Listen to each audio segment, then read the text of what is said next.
Welcome to the Mindful Academy podcast with me, Jennifer Askey. I'm a professional certified coach and academic workplace consultant.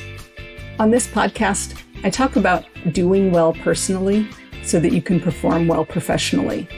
I talk about intentional career planning and about how to get out of your own way and align yourself with success.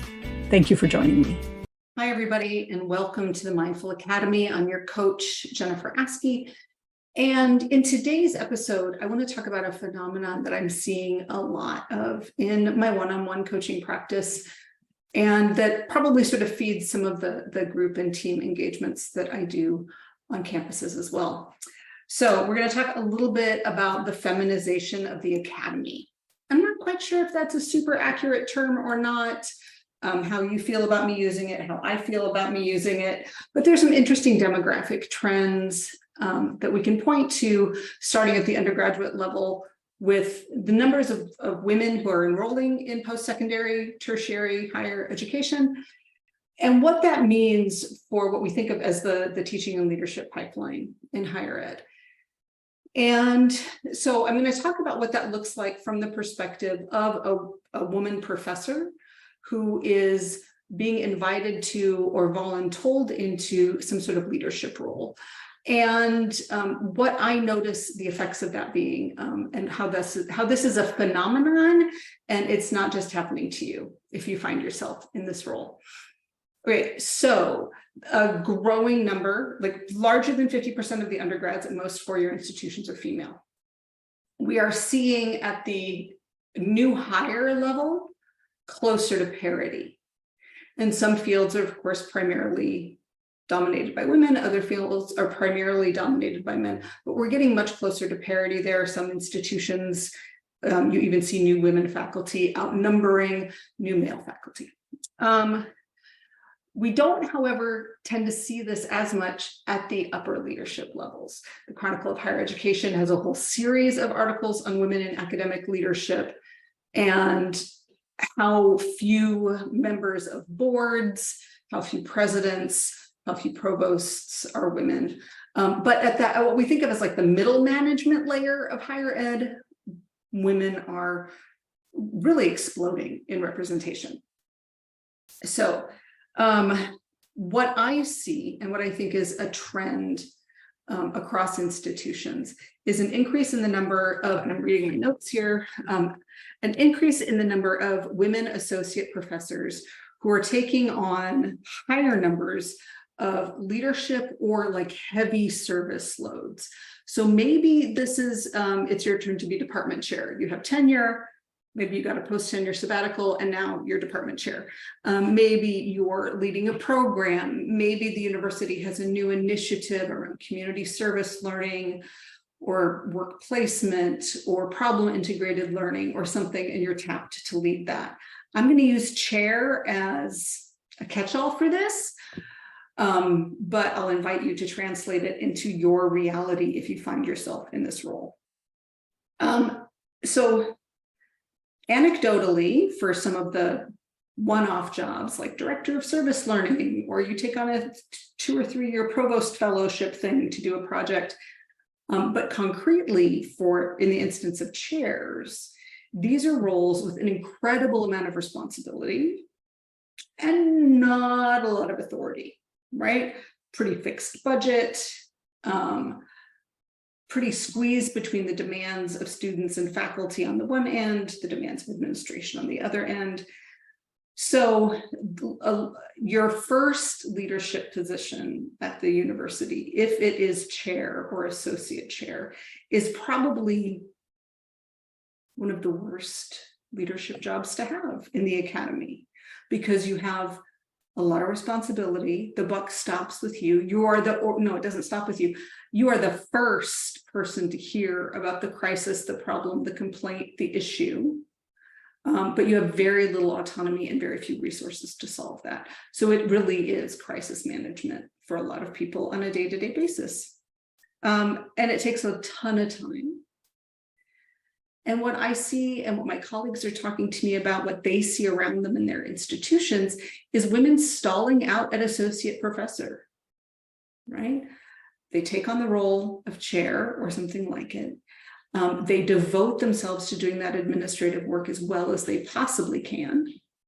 And the result is they don't progress their research to the point where they feel confident going up for full professor.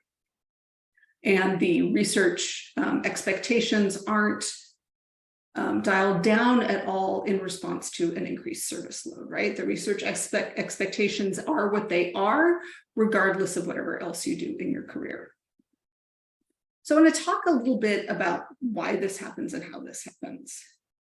So how I see it happening in my clients, like why do people who are associate professors take on the role of chair if they know it's such a big job, if they know it might delay or endanger their promotion to full? Where do they get something out of this? So there are two main causes that I see. One is a true desire to make a difference. Oh, if I were chair of the department or head of this unit, I would work in such a way that, right? So you see the possibilities for change or the possibilities for stability or whatever it is that's a priority for you. You have a vision of your own leadership, or you have a vision of where the department could go with your leadership, and you really want to have that positive impact. So that's one reason I see pretty frequently. The other reason is, cynically, I'll say, I'll do it because if I don't do it, that person will do it, and I can't bear that thought. And I'll talk about this a little bit later in the episode, but the way academia trains its leaders is very much hit and miss and institutionally dependent, sometimes disciplinarily dependent. And I think many of us who've spent careers in higher ed have seen some really good leadership and management and have seen really poor examples of that. So I do see a lot of people who see their own path forward as leaders as correctives or resets after a period of less than ideal leadership, right? Other reasons, it is your turn, right? There are some departments that once you have tenure, you get put into the rotation and it's just your turn and there's no getting out of it. Sometimes you get asked by a dean, but in my experience, it is the minority who enter assistant professorship and then tenure to associate professorship with their hand way up in the air saying, please, I want to be your next chair. Some people, yes, but I don't think that is the majority. And so you wind up in that role out of a variety of reasons that are not always steered by you and your intentional career planning. So if this is the position you find yourself in, voluntold, desire to have an impact, desire to provide a corrective, have a vision, anybody but that person, so I might as well put my name in the hat, like any of those things. What I often see and what I think some of the anecdata and opinion pieces that you can read in the Chronicle of Higher Education and in University Affairs points out that these jobs have a high burnout rate, they have a high cynicism rate, they have a high frustration rate. And my contention is that your desire to have that impact, your desire to be the good leader, perhaps in contrast to the leadership that came before you, your desire to do right by the institution and the service obligations that you've taken on, that can start looking like people pleasing, the inability to say no. And if that is steering the ship, we run into resentment, right? That builds in you an enormous amount of resentment, maybe even that you're unaware of. I'll admit that some of this sort of happens below conscious level because it's the way the academy works. So of course, the next thing is I'm chair, and of course I find it irritating, and of course I gripe about it because that's what everybody does. So I'm working from the assumption that we can do better.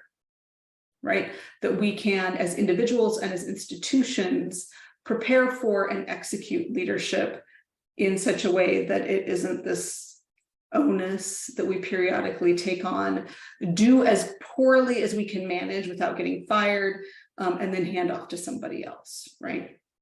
So I'm working from the assumption that we can do better. If you let people pleasing and the inability to say no, and the inability to push back, and the inability to ask for what you need, if that is what is steering your career ship as you go into or as you occupy this leadership position, chances are you're going to end up burned out. You're going to end up, one of my colleagues recently referred to this as feeling crushed, like literally under a heavy weight, crushed. And you're burned out and feeling crushed because you feel ineffective. You have this job, it has a title, maybe it has a stipend, and you feel like you spend your days spinning a wheel, but not really making a whole lot of progress because the job might not be set up for you to like really advance, change, and do great things, right? It can be administrative in a lot of ways. One thing I'll point out about this sense of burnout and being burdened by that administrative job is the movement from individual contributing faculty member to some kind of leader, director, head, chair, associate dean, whatever. That is a transition in responsibility. It's a transition in like the level at which you operate in the university. And most importantly, it is a transition in how you communicate and influence. So we all have disciplinary training, and your disciplinary training in chemistry or economics or English literature or information science has norms for how it makes arguments, right? So you posit a thesis, you bring in supporting data, you lay things out, you come to conclusions, you tie a bow on it, and Bob's your uncle, right? So there are norms around how you present evidence, how you exert influence, how you make decisions and come to conclusions. The fascinating thing about work in the academy is that those disciplinary norms around evidence and decision-making and fact-finding and truth-finding don't really apply to collaborative work and decision-making processes. So you may come from a place in your disciplinary leadership, right, in your research and writing and teaching, where logic, rationale, research, data really win the day. You can prove your point, people say, wow, well done, and move on. A lot of times in institutional settings, logic and rationale are not enough.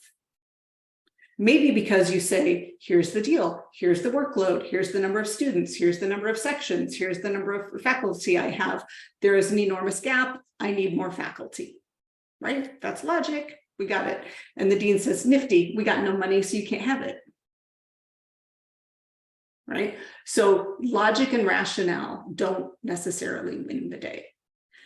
Logic and rationale also don't necessarily win the day when you are dealing with the personal and personnel issues that arise once you step into any kind of leadership role. So even though as a chair or department head or unit head, if you are leading faculty, nobody is probably thinking of you as their boss. You do people management. And if you transition into, say, associate dean or vice dean roles where you do have staff reporting to you, or even in a department, you might have an administrative assistant or staff reporting to you, then you are a boss, right?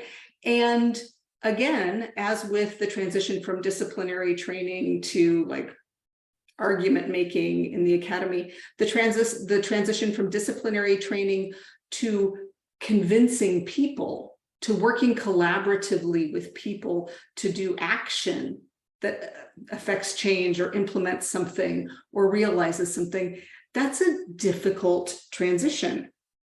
What we need to focus on as individuals who are stepping into some kind of leadership is our self-awareness, our interpersonal skills, our emotional intelligence, our informal influence, all of those things that do not appear to apply when we are doing our disciplinary work, that don't appear to apply when we're putting together our articles and our syllabi, because there we're dealing with, okay, this is what is accepted as important, or here's the direction I'm going, and I have a body of evidence to back me up.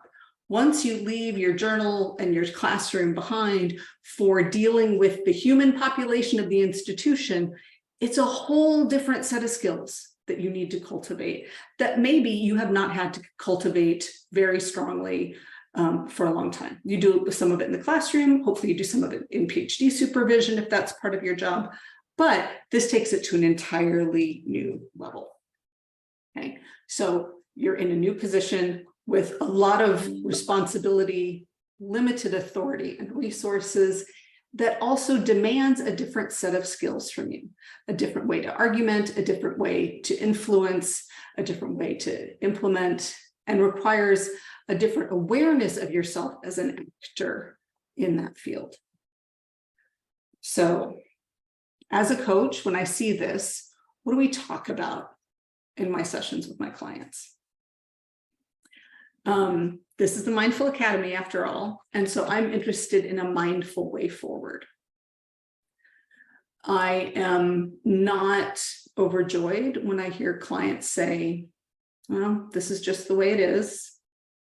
My predecessor crashed against these particular rocks as well, or my predecessor had different conditions than I do, or my predecessor didn't want to do the job that I want to do. And so if I want to do this job, then it's just going to be like that. And my research is going to suffer, or I'm going to make enemies, or I'll never be able to go back to research, or whatever story it is that you're telling yourself that is just the way it is.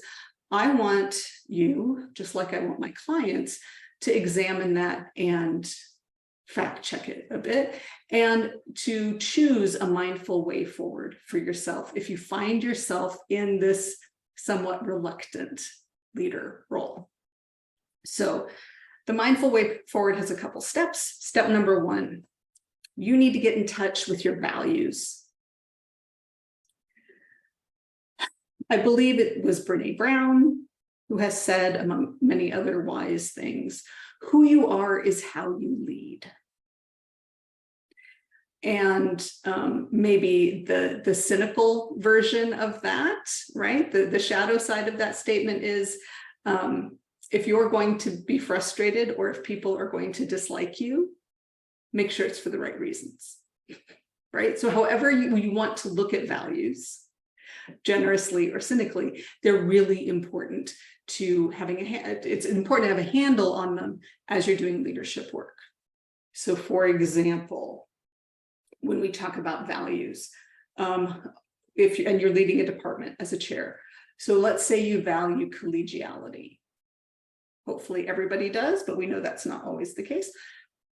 What do you want that to look like? What does it mean to value collegiality? Let's say you value students first.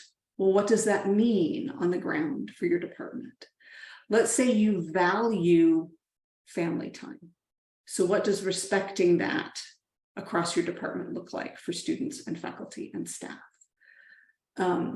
Let's say you value intellectual rigor. What does that look like on the ground? And maybe the 5 things I have just named are all things you value. And you're like, what do you mean, Jennifer? What I mean when I say values is, what are the yardsticks by which you routinely make decisions that feel good, right? What are the values that come into play when you are making decisions that feel aligned and resonant, and with which you can then sleep at night and wake up in the morning and look yourself in the eye, in the mirror?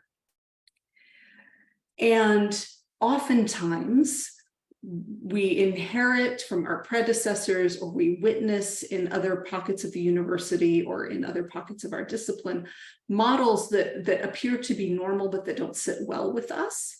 And so when you are tapped for or put your hand up for a leadership position, like it's an opportunity to say, what is off the table for me? What is on the table for me? What trade-offs am I willing to make in my own life? What trade-offs am I willing to make on behalf of my unit? And how are those informed by my values? I can think of examples around donor relationships, like who do you want to take money from? Student internship opportunities, who do you want to have your students associated with? Curriculum revision opportunities, right? What is the direction you want your corner of the discipline to take?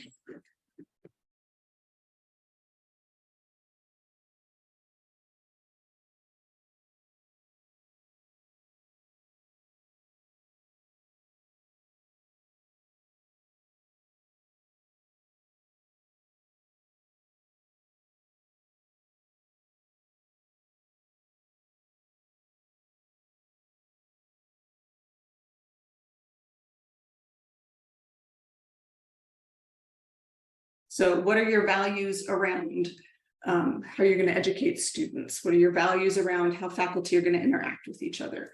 All of those things come into play, and you need to identify them, and ideally, not on day one, because you're not an autocrat or a new president, but these are things that you want to be able to communicate to the people who work with you in order to build a sense of predictability and trust, right? Oh, so-and-so works in this way. So-and-so is always going to defer to these people, subject matter expertise. So-and-so is always going to rely on this, right? Like people want to know how you work, and you want to be able to say, right, I rely on the subject matter expertise of so-and-so when we make these kinds of decisions for these reasons. So that's the kind of thing I mean when I talk about values, getting in touch with your values.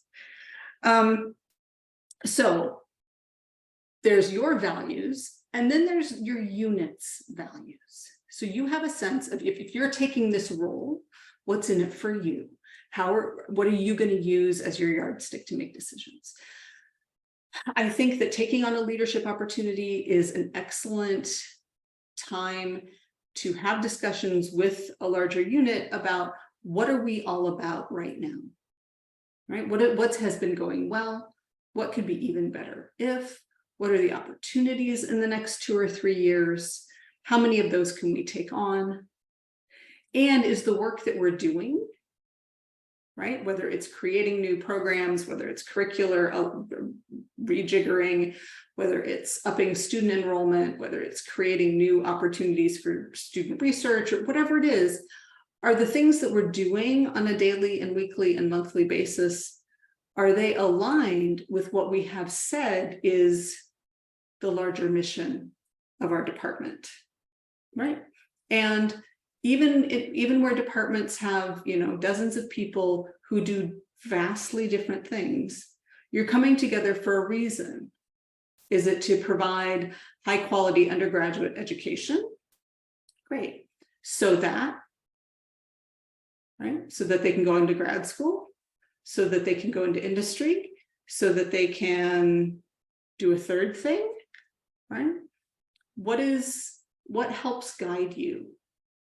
And this is not like, oh, the department's going to tell people what to do and stifle academic freedom. No, it's, can we have a collegial conversation around what's going to be good for us right now?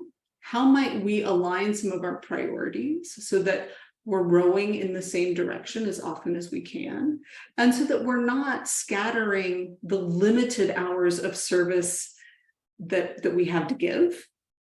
And that if we have a project that we want to do as a department, or an initiative that we're on board with as a department, that actually happens and then makes room for the next thing, instead of trying to be all things to all people at all times. So there's values alignment on 2 levels. Your own, I know what I care about, and I know that my prioritization and my goals and my daily actions and decisions are aligned with those values as a leader. And then there's values for the department or unit or whatever thing that you're leading that says, okay, we're in the business of doing X. we're serving these kinds of people, we're forwarding this kind of work, we're educating this kind of student for these reasons so that we get a certain kind of outcome. What does that tell us about our values and how we're going to make decisions so that we can be focused and prioritized rather than trying to be all things to all people and spinning our wheels? And that is easier said than done, and it isn't even that easily said. So thinking about what you might need to help you with that personal values identification and alignment and the unit level values identification and alignment. That's really valuable work. It's also work that I love doing. So if this is a place you find yourself in and you want a sounding board, I encourage you and welcome you to reach out. Free consultation. I'll share my thoughts with you. I'll listen to what's going on, maybe have some resources to provide, maybe talk about how I can help you. But this is important work, right? As the service and reporting burdens and the financial stresses of higher ed pile up and seem to pile up really heavily on faculty shoulders. I know in some places support staff are in short supply. So like, what does it mean to be strategic as a leader or as an individual? It's a very important topic. So one thing that came up in thinking about like what is the department about? This does open the door to talking about vision. And I know that a lot of you, a lot of my clients, and me, when I'm not feeling my most generous, can get really cynical about the notion of vision.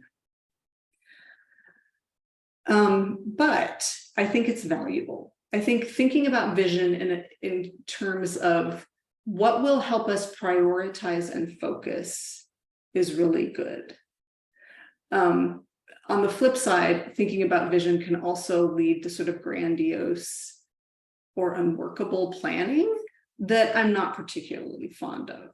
So we're this kind of department and we have a vision to be this kind of department over here.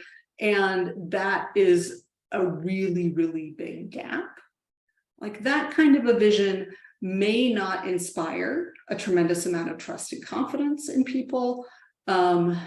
And it may set you up for both tactical and like emotional failure, right? Biting off too much to chew in a way.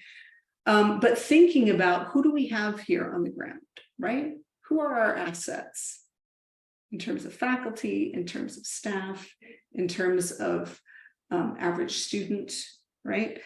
And what are our liabilities? And what can we do with the assets that we have?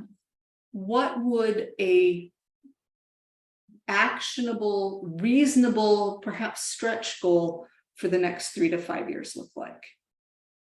Is it possible for you as a leader to articulate that and say, okay, we've been moving in this direction. Here's what's working really well. I think it would be great if in 3 years we could demonstrate X.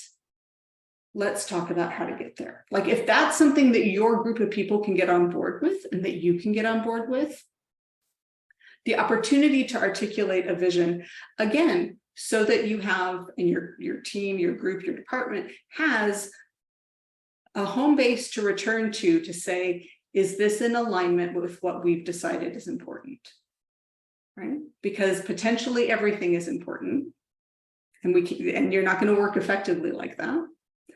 So what have you decided is important? And can you keep returning to that? So that's an argument for having a vision. So if you can have a conversation with the department about what the department wants to be, what it wants to be known for, what kind of place to work does it want to be? Then you can talk about, well, where do we want to go from here? Do we want to be solid state, just stay right where we are? Status quo is fine. Do we need to do something really bare bones because of some sort of reduction in staff, reduction in students, reduction in funds, right? Do we need to pull back and retool? Or is there some sort of stretch goal to work for? right? And determine what your measure of success is going to be. This is something that for leaders is really important. I can recall a university leader I worked with once. We were putting together some programming, and my job was the first couple drafts. And I was new, and I was asking questions about, well, are we looking for this? Or are we looking for this? Or are we looking for this? Like, I had a couple different paths I could go with creating this thing. And I don't really know. And I said, well, it would be great to have a sense of what success looked like. I'll know it when I see it. There is place for, like, let's brainstorm so that we all can have the opportunity to know it when we see it. But the notion that you as a chair or that your department members as faculty members are working on creating something that either you or the dean is going to be like, oh, that wasn't really what I was thinking of, go back to the drawing board. Like, that's not great. It doesn't feel good. So where is it within your power to decide this is what success is going to look like? And if we achieve this, we throw a party, right? Cupcakes for everybody, but let everybody know this is what success looks like. And, if you're an associate professor and you find yourself in this kind of leadership role, you remember what going up for tenure was like. What does success look like? We can't really tell you, right? How anxiety producing is that? To not really know what success looks like.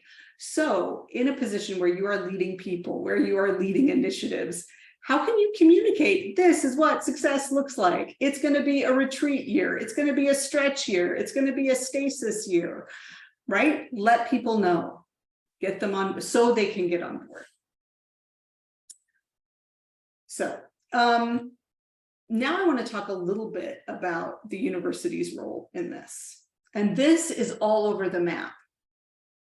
I know that there are some universities that have chair academies and do a lot of training over the summer, who have chair councils that actually collaborate and share ideas, who do leadership development for chairs really well. And I know there are a lot of institutions who approach your transition from faculty member to chair with maybe a couple days of orientation to the budgeting system and the classroom scheduling system, and then say, you are smart, talented people, go figure it out.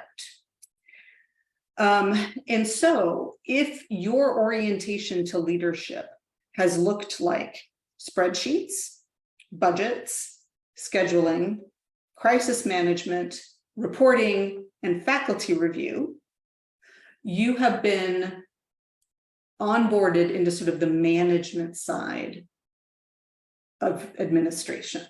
And all of those things are really important. But let's say, for example, budgets. Let's say your university uses Tableau.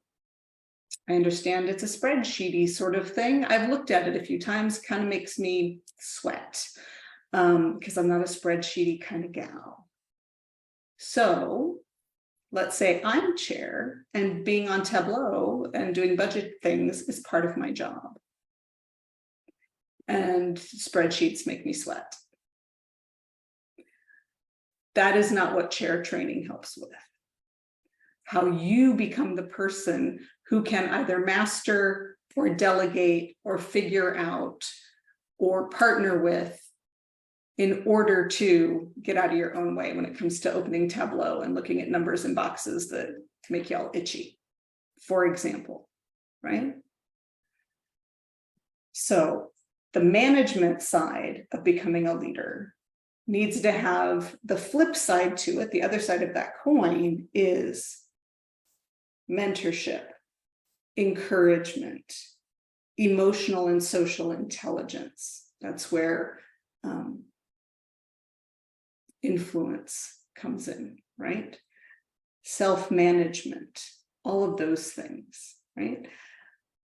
Those are the qualities and the characteristics that you need to grow and rely on in order to do all of the things like budgets and scheduling and crisis management and reporting that weren't part of your PhD training or your postdoc or anything in your associate professor trajectory, right? So you're drawing on different internal skills in order to be able to do different external work. So the vision that I have for you as a potentially reluctant leader, as potentially somebody who's associate professor and worried like, oh my goodness, how did I get here? And was this a grave error I have made? Is I want you to lead your own career with intention rather than with reactivity, right? So reactivity is playing whack-a-mole. Reactivity is saying yes before you've had time to think about it because you want to be a good colleague. What does leading with intention mean? What does leading self with intention mean? What might that mean for your teaching and research? What does leading a department or unit with intention mean? What's that going to mean for how you enact your values? The other thing that I want you and your department to think about is prioritization and focus. You cannot be all things to all people. You certainly can't do it well. So what is the yardstick you're going to use to help you make those decisions? Values and your definition of success. This is where we're headed. This is what's important. This is how we'll recognize it when we get there. The other thing, and this is tied to emotional and social intelligence and influence, you got to be okay with not being everybody's cup of tea. You have to be okay with making the occasional unpopular opinion. That's hard. We all like to be liked, right? Which means that it is important to have mentors, allies, champions inside and outside of your organization so that you get a little bit of arm's length distance and appraisal to whatever's going on, especially when you feel like you are not everybody's cup of tea. So I think you need a neutral sounding board for yourself as well. And this becomes even more critical if you continue to move up the administrative ranks. Because the higher you go, the fewer people you have who can see the university from your particular perch. The fewer people who can be let in on potentially confidential information, the fewer people who are going to have sympathy with the difficulty, the real time-sucking difficulty of your job. So a neutral sounding board and a champion are critical. For me, that's one of the things that a coach can do for you. I hope you have found this interesting. I hope that if you identify as a reluctant leader, that maybe I've given you a few things to think about in terms of picking the perspective from which you want to do the leadership work that you have been called to do in this next phase of your career. If you are not in this position, you could be someday.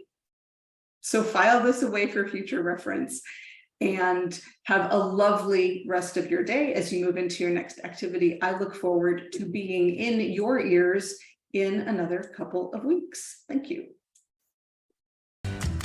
Thank you for listening to this episode of the Mindful Academy podcast.